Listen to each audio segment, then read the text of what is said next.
నమస్కారం, నా పేరు వినయ్ కుమార్. దూరదర్శన్ వార్తలకు స్వాగతం. హెడ్లైన్స్ చూసే ముందు కరోనా నిబంధనలు చూద్దాం.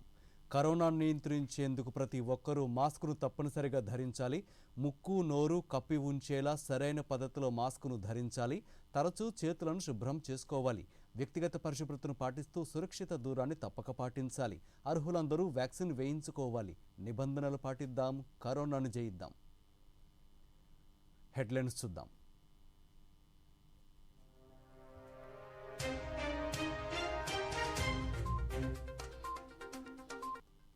ఢిల్లీ చేరుకున్న ముఖ్యమంత్రి రేపు జరగనున్న నీతి ఆయోగ్ గవర్నింగ్ బాడీ సమావేశంలో పాల్గొనున్న వైఎస్ జగన్మోహన్ రెడ్డి.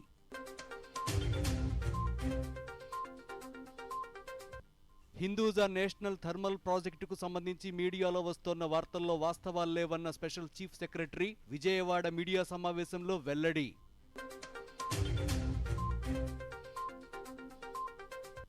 ఈ నెల 28న నూతన పార్లమెంటు భవనాన్ని ప్రారంభించనున్న ప్రధానమంత్రి. ఈ సందర్భంగా 75 రూపాయల స్మారక నాణ్యాన్ని ఆవిష్కరించనున్న నరేంద్ర మోదీ.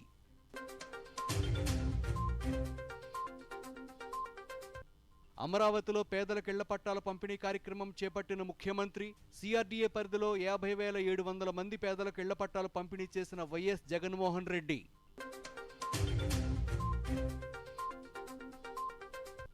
రాష్ట్రంలో త్వరలో గ్రూప్ 1, గ్రూప్ 2 పోస్టుల భర్తీ. గ్రూప్ 1 100, గ్రూప్ 2 900 పోస్టుల భర్తీకి ముఖ్యమంత్రి వైఎస్ జగన్మోహన్ రెడ్డి అంగీకారం.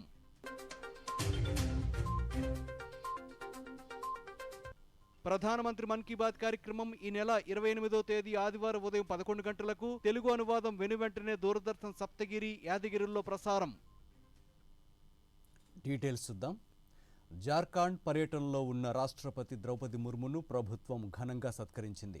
పౌర పురస్కారం పేరిట రాంచీలోని రాజ్ భవన్లో నిర్వహించిన కార్యక్రమంలో రాష్ట్ర గవర్నర్ సిపి రాధాకృష్ణన్, ముఖ్యమంత్రి హేమంత్ సోరెన్తో సహా ఇతర మంత్రులు రాష్ట్రపతిని సత్కరించారు. ఈ సందర్భంగా పలు సాంస్కృతిక కార్యక్రమాలు నిర్వహించారు. అనంతరం రాష్ట్రపతి ద్రౌపది ముర్ము మాట్లాడుతూ జార్ఖండ్ తనకు ఎంతో ఇచ్చిందని తెలిపారు. ఇక్కడి ప్రజలతో తనకు అవినాభావ సంబంధం ఉందని, వారి నుంచి తాను ఎంతో నేర్చుకున్నాను అన్నారు. ఆ అనుభవం తనకు ఎంతో ఉపయోగపడిందని తెలిపారు. टेक्नोलॉजी द्वारा, ट्रेनिंग द्वारा उनको सिखाया जाता है और कुछ रुपया महिलाओं के पास केवल धान के अलावा या फॉरेस्ट प्रोडक्ट के अलावा और कुछ भी नहीं था. लेकिन आज महिलाएं केवल धान खेती के ऊपर निर्भर नहीं करते. आज सरकार जो महिला समूह बनाए हैं, ये आदिवासी बहुल राज्य है. 26% आदिवासी इस राज्य में है.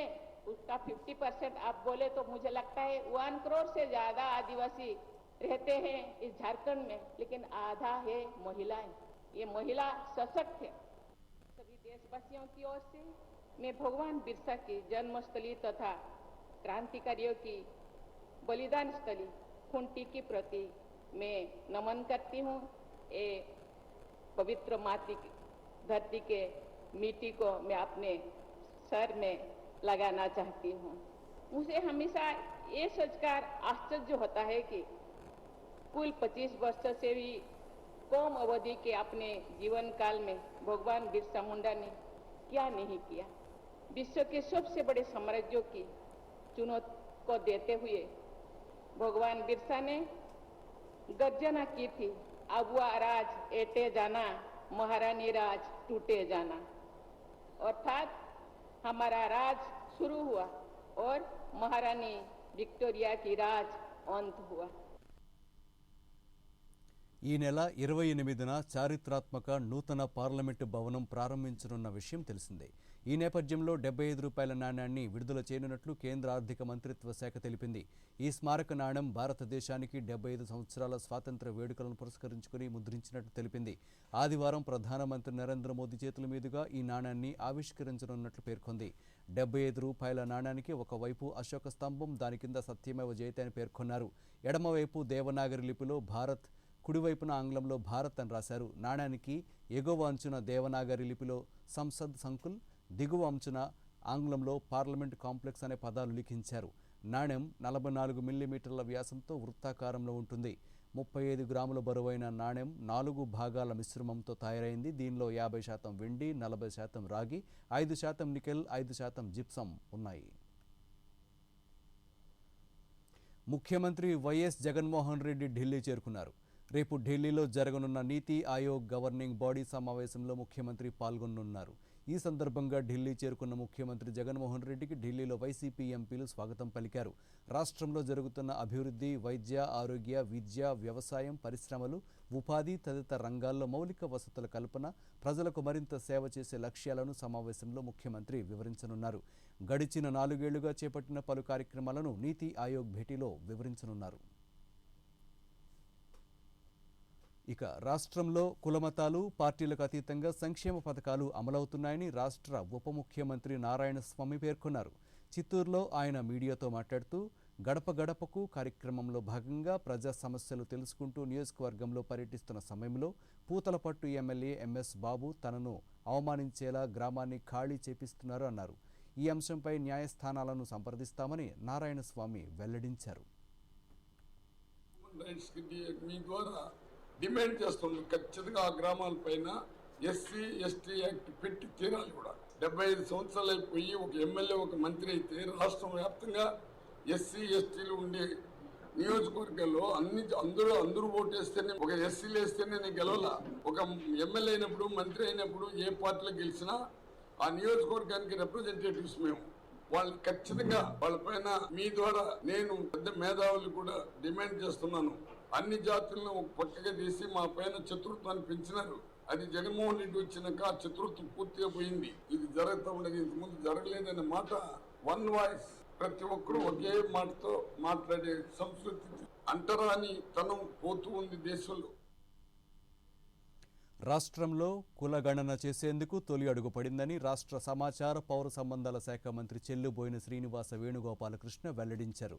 డాక్టర్ బిఆర్ అంబేద్కర్ కోనసీమ జిల్లా రామచంద్రపురంలోని ఆయన నివాస గృహంలో ఏర్పాటు చేసిన మీడియా సమావేశంలో మాట్లాడుతూ రాష్ట్రాల్లో కులగణనకు ఉన్న అడ్డంకులను అధ్యయనం చేసేందుకు కమిటీ రూపొందేలా ఈరోజు జీవో నెంబర్ 68 విడుదలైందన్నారు. ఎలా అధిగమించాలి, ఇచ్చిన మాట చిత్తశుద్ధితో అమలు చేయాలి. కేవలం మాట చెప్పి దాన్ని ఎలా ఎస్కేప్ అవ్వాలనే ఉద్దేశం కాదు. ఇచ్చిన మాట కోసం, చెప్పిన మాటను అమలు చేయడం కోసం పూర్తి స్థాయి అధ్యయనము, అది పూర్తి స్థాయి సమగ్రంగా అవగాహన కల్పించుకుని ఈరోజు ఒక ఉదాహరణ ఉంది.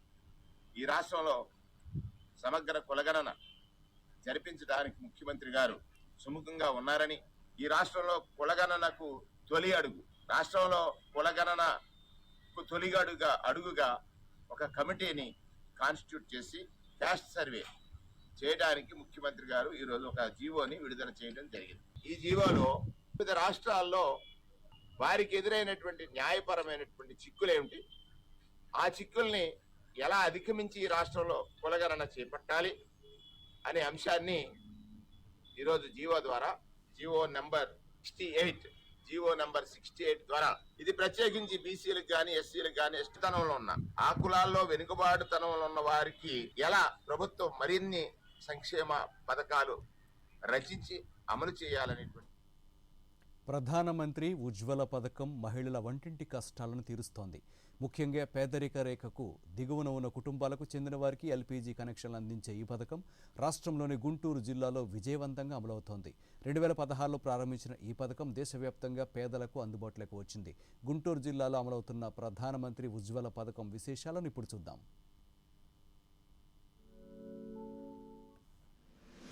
ప్రధానమంత్రి నరేంద్ర మోదీ నేతృత్వంలోని కేంద్ర ప్రభుత్వం అధికారంలోకి వచ్చిన తరువాత సమాజంలోని అన్ని వర్గాల సంరక్షణే ధ్యేయంగా పలు సంక్షేమ కార్యక్రమాలను అమలు చేస్తోంది. ముఖ్యంగా మహిళల సర్వతోముఖాభివృద్ధికి కేంద్ర ప్రభుత్వం ఎనలేని ప్రాధాన్యతనిస్తోంది. అందులో భాగంగానే ఆర్థికంగా వెనుకబడి పేదరిక రేఖకు దిగువన ఉన్న ప్రజలకు ఉచితంగా గ్యాస్ కనెక్షన్లను అందించాలనే ఉద్దేశంతో ప్రధానమంత్రి ఉజ్వల యోజన పథకాన్ని ప్రారంభించింది. 2016లో ప్రారంభమైన ఈ పథకంలో తొలి దశలో 5 కోట్ల మందికి ఎల్పీజీ అందుబాటులోకి తీసుకురావాలని సంకల్పించిన కేంద్రం అందులో సఫలీకృతమైంది. తరువాత దశల వారీగా ఈ పథకాన్ని మరింత విస్తరించారు.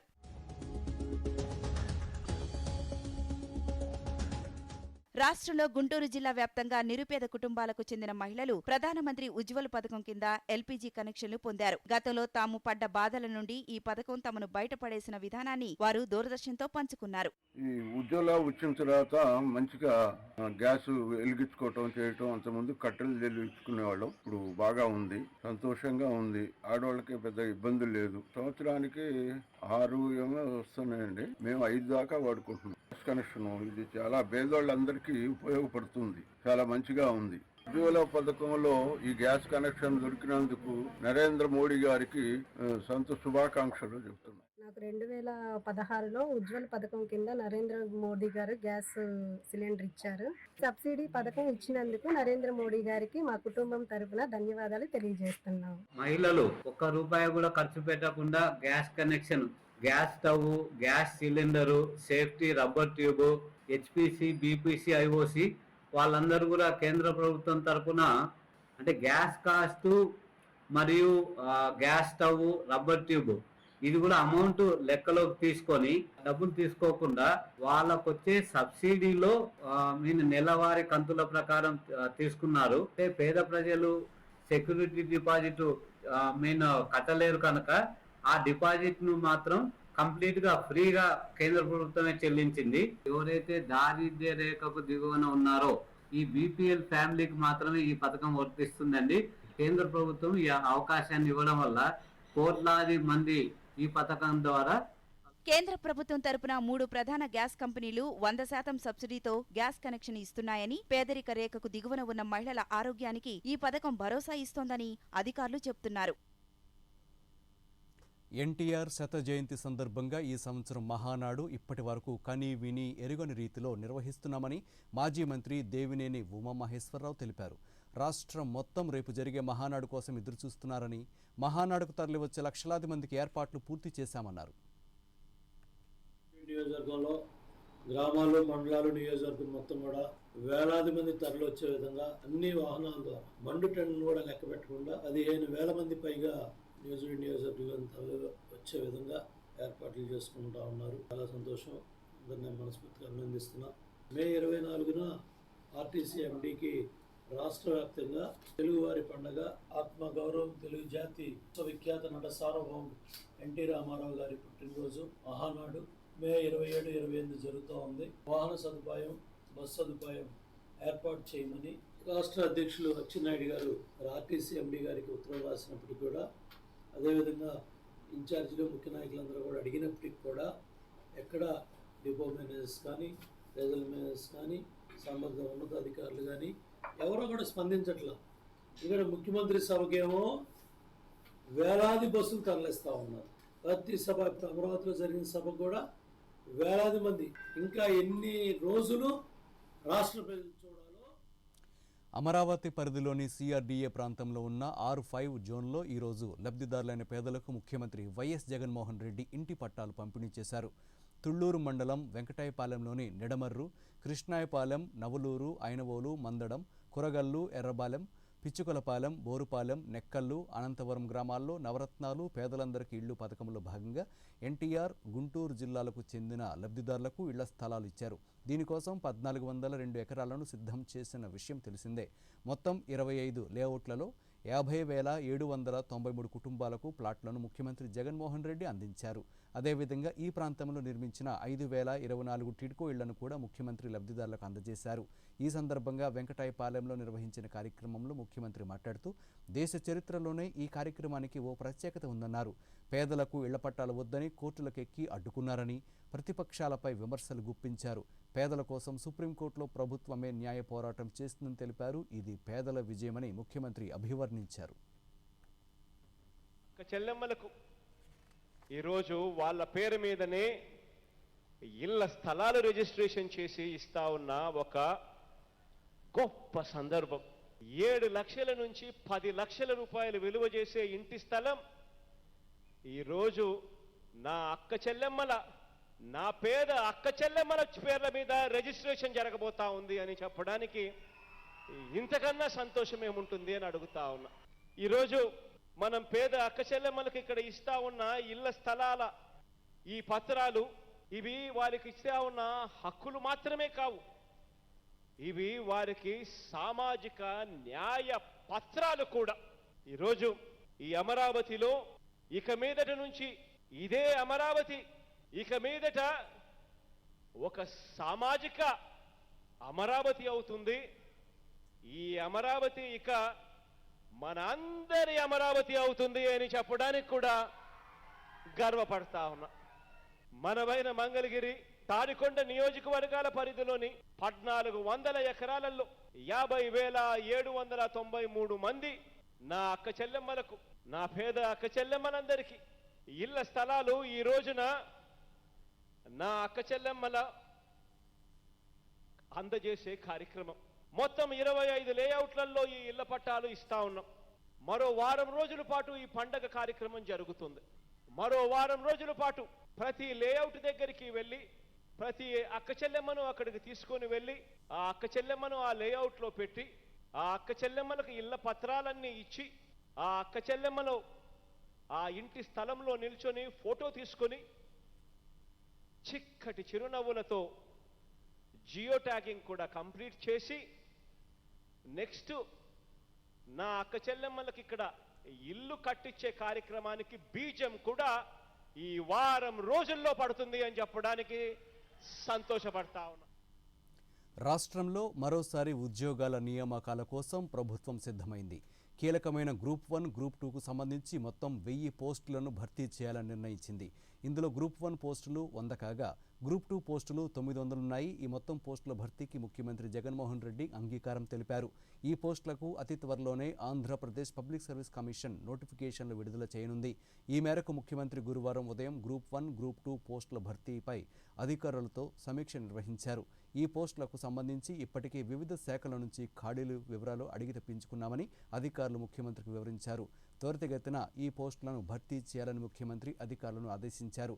నోటిఫికేషన్ల జారీకి అవసరమైన కసరత్తు తుది దశలో ఉందని అధికారులు ఆయనకు తెలిపారు. వీలైనంత త్వరగా నోటిఫికేషన్లు జారీ చేయాలని సూచించారు. పరీక్షల నిర్వహణ, ఫలితాల వెల్లడి తదితర అంశాలపైన దృష్టి సారించాలని ముఖ్యమంత్రి ఆదేశించారు.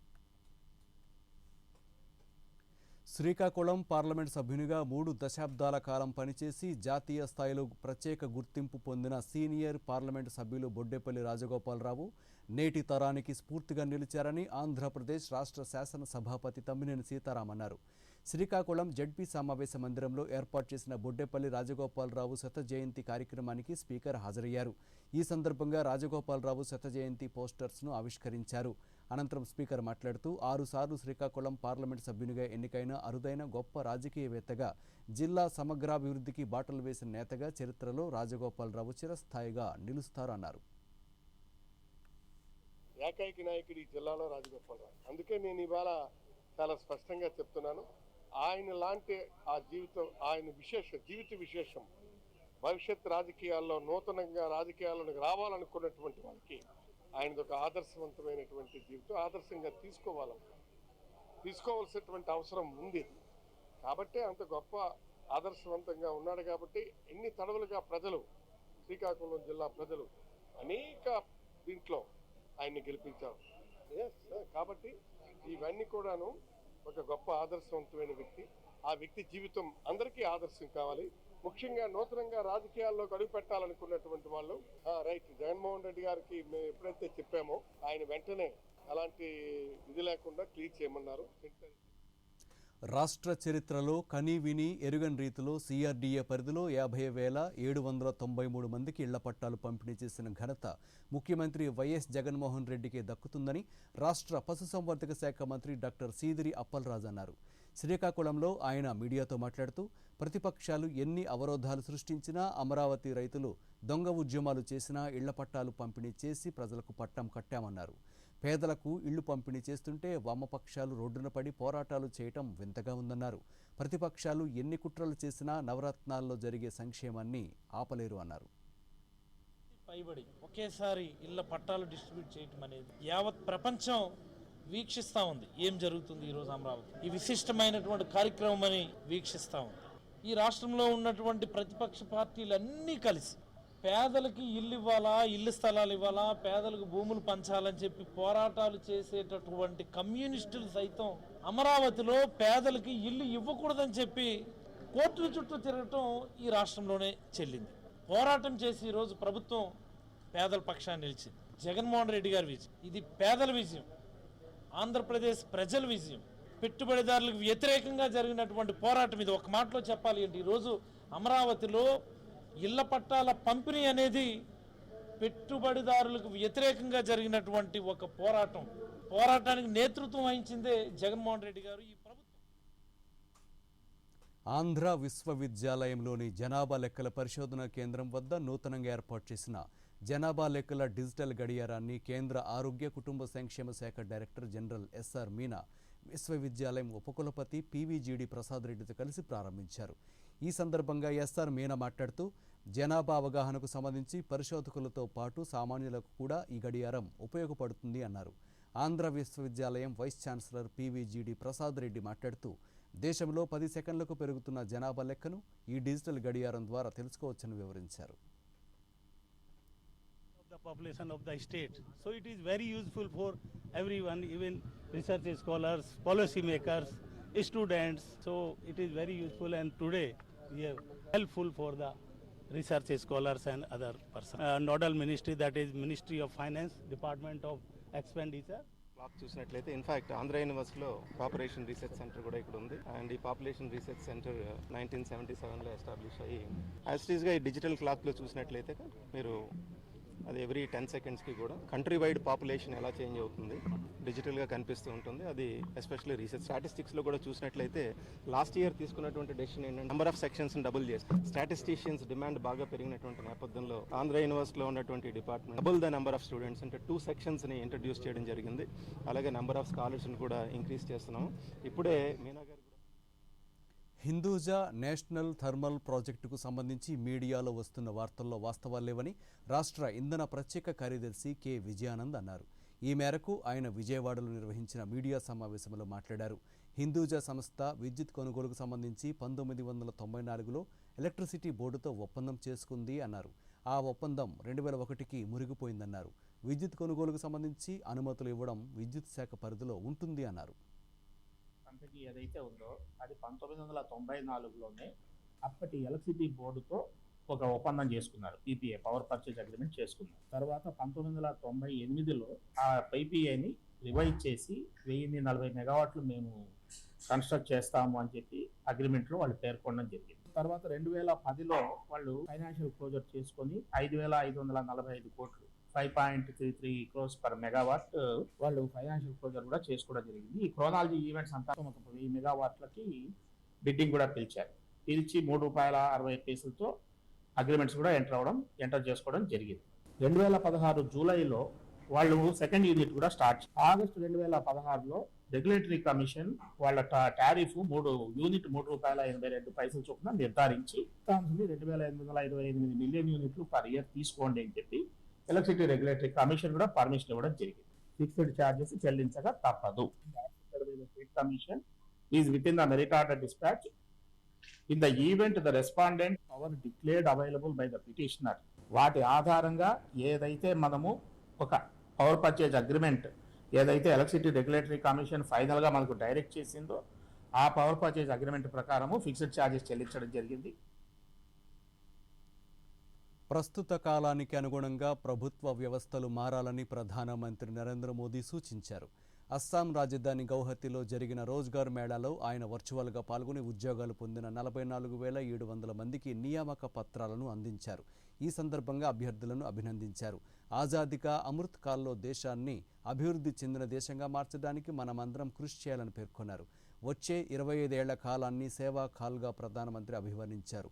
ఉద్యోగాలు పొందిన వారి ప్రవర్తన, ఆలోచన, పనిచేసే విధానం అత్యంత ముఖ్యమని తెలిపారు. युवाओं के भविष्य को लेकर कितनी गंभीर है, इसके पहले भी असम में रोजगार मेले के द्वारा 40,000 से ज्यादा युवाओं को सरकारी नौकरी दी गई है और आज फिर से एक बार आज करीब 45,000 युवाओं को नियुक्ति पत्र सौंपे गए हैं. मैं सभी युवाओं के उज्जवल भविष्य की कामना करता हूं. साथियों, बीजेपी सरकार में आज असम शांति और विकास के एक नए युग का साक्षी बन रहा है। विकास की इस रफ्तार ने असम में पॉजिटिविटी और प्रेरणा का संचार किया है। मुझे बताया गया है कि असम सरकार ने सरकारी भर्तियों को और ज्यादा पारदर्शी बनाने के लिए कई कदम उठाए हैं।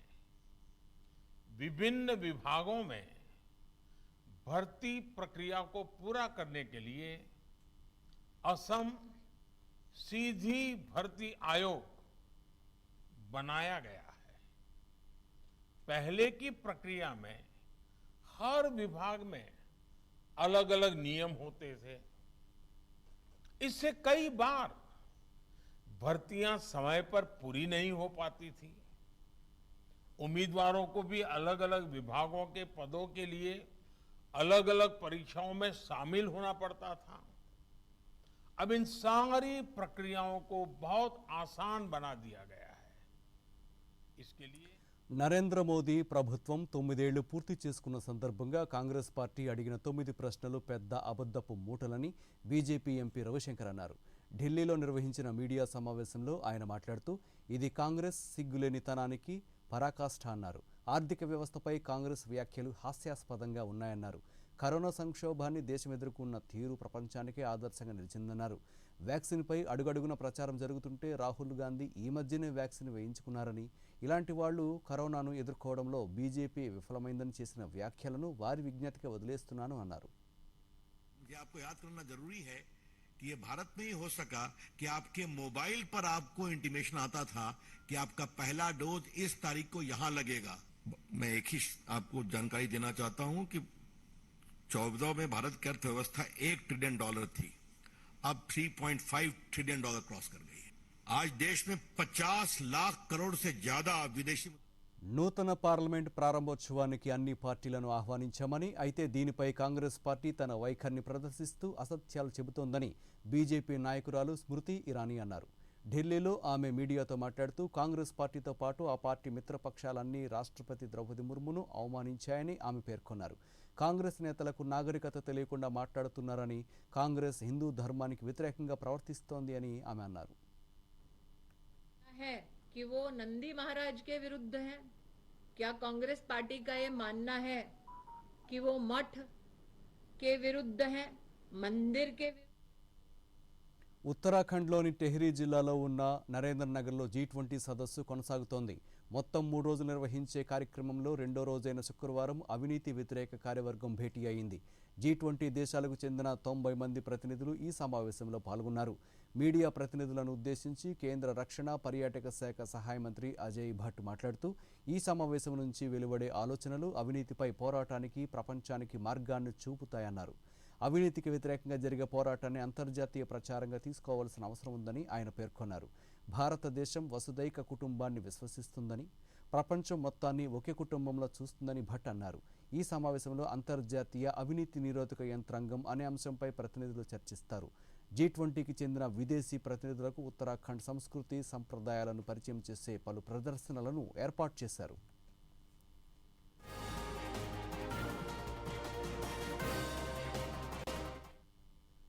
ప్రధానమంత్రి నరేంద్ర మోదీ తన మనసులోని భావాలను దేశ ప్రజలతో పంచుకునే మన్ కీ బాత్ 101వ సంచిక ఈ నెల 28వ తేదీ ఆదివారం ఉదయం 11 గంటలకు ప్రసారమవుతుంది.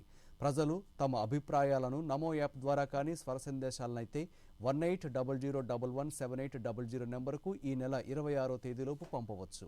అలాగే www.mygov.in వెబ్సైట్ ద్వారా కానీ 1922 నెంబరుకు మిస్డ్ కాల్ ఇవ్వడం ద్వారా తిరిగి మన మొబైల్కు వచ్చే సంక్షిప్త సందేశంలోని లింక్ ద్వారా కూడా అభిప్రాయాలను తెలియచేయవచ్చు. ఆకాశవాణి సమన్వయంతో దూరదర్శన్ ఛానళ్లు మన్ కీ బాత్ కార్యక్రమాన్ని ప్రసారం చేస్తాయి. ఈ కార్యక్రమ తెలుగు అనువాదం వెనువెంటనే దూరదర్శన్ సప్తగిరి, యాదగిరిలో ప్రసారమవుతుంది. ఈ వార్తలు ఇంతటితో సమాప్తం. నమస్కారం.